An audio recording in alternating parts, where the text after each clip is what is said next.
យើងជឿថាពលឹងទេពីជាអ្នកសម្លាប់ពួកគេថាហេតុអីបានជាពលឹងទេពីសម្រាប់ពួកគាត់គឺសងសឹកមុននឹងស្លាប់ទៅពួកអ្នកទាំងពីរសុទ្ធតែឆ្លោះជាមួយនឹងនាងហើយពួកគេមុននឹងស្លាប់សុទ្ធតែនិយាយថាខ្មោចបាច់ទៅណាតែខ្មោចអត់ទេខ្ញុំឃើញច្បាស់នឹងភ្នែកខ្ញុំខ្មោចចូលមកក្នុងបន្ទប់មួយហ្នឹងចង់បន្លាយខ្ញុំខ្លាចខ្មោចហើយអាចហៅខ្ញុំទៅសោយទឹកមែន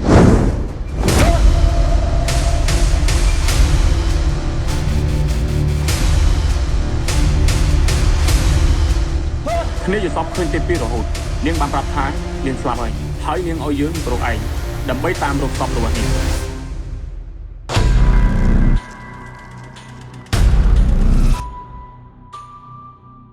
អត់ទេតែពីដល់ស្លាប់ទេ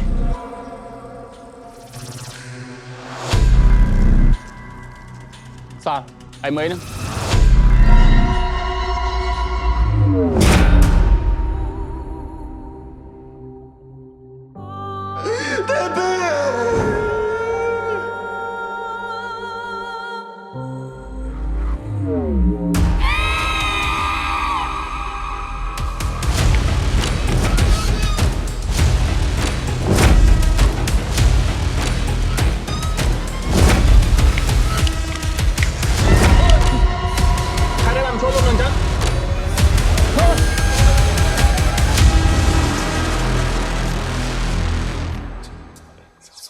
Kom,